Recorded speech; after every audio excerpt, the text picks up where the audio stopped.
Vale, pues vamos a ver qué ocurre cuando la fuerza con la que estamos trabajando no es constante. Es decir, que cambia con el tiempo o cambia con la posición. Bien, a ver, en el vídeo anterior decíamos que el trabajo era igual al producto escalar entre la fuerza y el desplazamiento. Bien, ¿qué ocurre? Que si a lo largo de un desplazamiento desde un punto 1 hasta un punto 2 la fuerza no es constante, entonces nosotros no podemos hacer el producto escalar este, porque en cada punto, en este punto, en este punto, en este punto, la fuerza que yo tengo que considerar es distinta. Entonces, ¿cuál cojo? Vale, pues entonces hay que hacer otra cosa para que esto funcione. Vale, ¿qué es lo que podemos hacer? Vamos a ver. Si en lugar de un desplazamiento tan grande como este, desde 1 hasta 2, yo cogiera un desplazamiento súper pequeño, muy pequeño, entonces yo no estaría hablando de un desplazamiento delta de x, sino lo que en matemáticas se llama un desplazamiento diferencial, un desplazamiento muy pequeño, ¿vale? Un diferencial de x. ¿Qué ocurre en ese diferencial de x? Pues que en ese diferencial de x, f la podemos considerar prácticamente constante, porque es tan pequeño el desplazamiento que no le ha dado tiempo, por decirlo de alguna manera, a f de variar. Bien, pues hagamos una cosa, calculemos el trabajo en ese pequeño desplazamiento. Bien, como ya os habréis imaginado, si el desplazamiento es muy pequeño, pues también el trabajo va a ser muy pequeño. Por tanto, no va a ser un trabajo, sino va a ser un diferencial de trabajo. Un trabajo muy pequeño. Bien, y esa diferencia de trabajo va a ser igual a el producto de escalar de f por diferencial de x. Muy bien. Ya tengo aquí una expresión. Claro, pero a mí no me interesa saber lo que vale el trabajo en este pequeño trozo, sino cuánto vale desde aquí hasta aquí. Bueno, para eso yo necesito saber cuál es la dependencia de f con x. Sí, cómo varía f con x, con la posición. Una vez que yo lo sé, yo puedo aplicar una herramienta matemática de cálculo diferencial y obtener el trabajo desde 1 hasta 2 como la suma de todos los pequeños trabajos que se van ido haciendo a lo largo de esta trayectoria. Es decir, yo voy a coger los pequeños trabajos y lo que voy a hacer va a ser sumar desde 1 hasta 2. ¿No? Y ese signo, no sé si lo conocéis ya, pero pronto lo van a presentar en matemáticas, es el signo de integral. Y, como digo, es una suma. De hecho, fíjate que parece una S, no es casualidad. Bueno, si yo sumo todos los pequeños trabajos desde aquí hasta aquí, pues al final lo que voy a obtener es el trabajo total de 1 hasta 2. ¿Vale? Pero claro, eso era, esto de aquí era f por diferencial de x, por tanto, esto será la integral desde 1 hasta 2 de f por, o sea, escalar diferencial de x. Muy bien, pues aquí tengo una expresión fantástica, fantástica, que me permite calcular el trabajo entre un punto 1 y un punto 2, teniendo en cuenta que estamos usando la expresión más sencilla posible, que es decir, que es una expresión en una sola dimensión, en la dimensión x, suponiendo que f no es constante, que f es variable. Bien, ¿qué puede ocurrir aquí? Bien, si yo quiero ir desde un punto 1 hasta un punto 2 bajo la acción de una fuerza, pues evidentemente yo puedo ir desde 1 hasta 2 siguiendo diferentes trayectorias. Por ejemplo, la trayectoria A o la trayectoria B, ¿m? Y otra cualquiera que se os pueda ocurrir. ¿Vale? Fíjate que ya aquí he tenido que complicar un poco. Ya no es una trayectoria rectilínea, sino que es una trayectoria curva. ¿Vale? Entonces tendremos que pasar de diferencial de x a algo más general como diferencial de r, si nos hiciera falta, espero que no. Bien, vale, pues nosotros nos podemos encontrar con dos casos. El caso en el que el trabajo depende de la trayectoria. El trabajo de la fuerza que estamos considerando depende de la trayectoria. Es decir, que si yo voy desde 1 hasta 2 siguiendo la trayectoria A, el trabajo que yo calcule matemáticamente, que no es fácil, nos va a salir distinto al trabajo realizado en ir desde 1 hasta 2 a lo largo de la trayectoria B. Es distinto. Bien, esas fuerzas, las fuerzas para las que el trabajo en ir desde un punto 1 hasta un punto 2 por diferente trayectoria sale distinto, se denominan fuerzas no conservativas.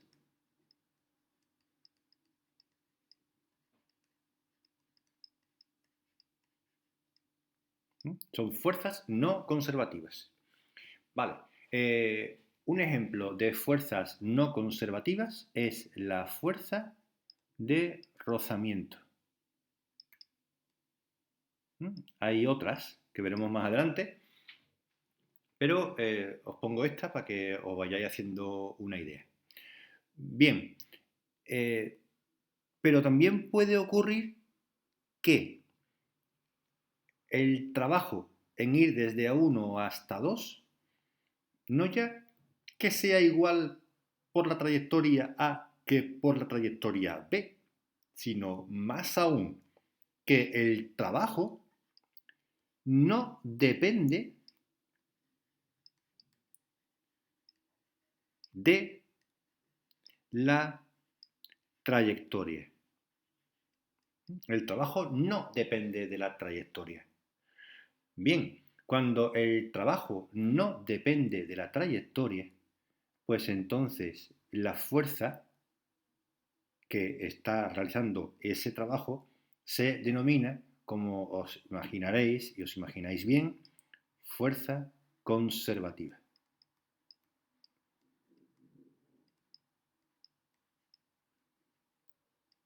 ¿De acuerdo? Vale, las fuerzas conservativas son muy importantes y además nos vienen muy bien, muy bien. Porque, voy a abrir otra paginita, estamos hablando de fuerzas conservativas. Recuerdo, una fuerza conservativa es aquella para la que el trabajo que realiza al trasladar un objeto desde un punto 1 hasta un punto 2 no depende de la trayectoria que siga, ¿vale? Ya sea trayectoria A, trayectoria B, le da igual. El trabajo es el mismo. Muy bien. Entonces, si la trayectoria no importa, significa que lo único que importa son los estados inicial y final. Los estados 1 y 2. Es decir, de dónde salgo y a dónde llego. Porque realmente el camino que sigo me da exactamente igual. Bien, esto nos da una pista buscando algo que nos facilite un poco la situación. Y es, eh, ¿existirá alguna función matemática? ¿Alguna función? De manera que yo pueda mirar esta función cuánto vale aquí y esta función cuánto vale aquí y que esta función me sirva para obtener el trabajo realizado por esa fuerza. Pues evidentemente sí, existe esa función.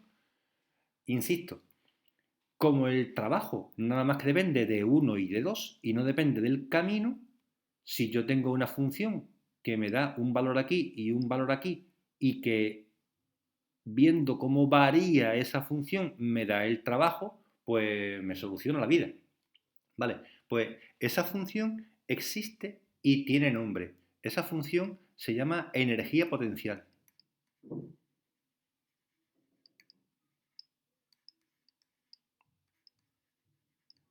¿No? Vale. La energía potencial, que en algunos libros la veréis como E sub P, nosotros muchas veces lo vamos a usar como U, ¿vale? Energía potencial. Bien, eh, ¿qué nos lleva esto? Pues nos lleva a que yo puedo evaluar lo que varía la energía potencial, es decir, puedo decir, oye, ¿cuánto varía la energía potencial desde 1 hasta 2? Lo que sea. Vale, pues entonces esto está relacionado con el trabajo que ha realizado la fuerza. Claro, una energía potencial está directamente relacionada con una fuerza. ¿De acuerdo? O sea, hay fuerzas para las que existe energía potencial y fuerzas para las que no existe energía potencial. ¿Para qué fuerzas existe la energía potencial? Para las fuerzas conservativas. ¿Para cuál no existe una energía potencial asociada a esa fuerza? Pues para las fuerzas no conservativas. Por cierto, hay gente que las llama fuerzas disipativas. Bueno, pues vamos allá. Estoy aquí repasando un poco los apuntes que me he hecho para hacer el vídeo. Bien. Fijaos que realmente lo importante en este caso no es el valor que toma la energía potencial en 1 o en 2, sino lo que varía esa función, esa energía potencial. ¿Vale? Bien, pues nada, sin dar más vueltas, vamos a ver cómo está relacionado la variación de energía potencial con el trabajo. Bueno, es muy simple, lo pongo sin más vueltas. El trabajo realizado por una fuerza conservativa es igual a la menos variación de la energía potencial. Así de sencillo. Muy bien. Fijaos una cosa curiosa. Supongamos que yo parto desde este punto, ¿vale? Y bajo la acción de una fuerza, yo realizo esta trayectoria. Por ejemplo, por aquí, por detrás de esto, me meto por aquí, para acá, y luego vuelvo aquí. ¿Vale? Si esta fuerza es conservativa, yo este trabajo lo puedo calcular como la menos variación de la energía potencial. Lo que ocurre es que el punto 1 y el punto 2 es el mismo, por tanto, U sub 1 va a ser igual que U sub 2.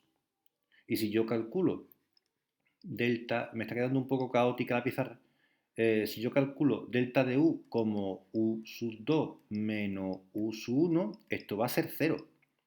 Por tanto, consecuencia, una de las características de una fuerza conservativa es que cuando yo realizo una trayectoria cerrada, es decir, cuando el punto inicial es el mismo que el punto final, el trabajo es cero.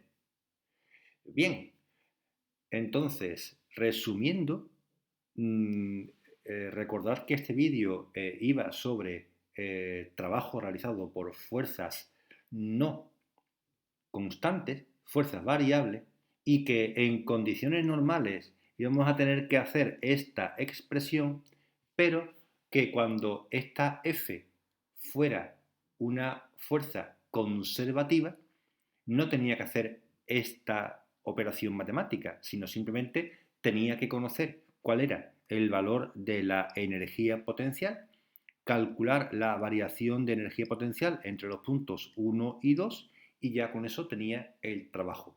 Por tanto, conocer el valor o la forma que adopta esta función para diferentes fuerzas va a ser muy importante porque me va a evitar tener que hacer todo este jaleo que no es poco. Y que, por cierto, para vuestra tranquilidad, durante este curso no se va a pedir que se calcule trabajos de fuerzas no conservativas a lo largo de diferentes de trayectorias distintas de una trayectoria.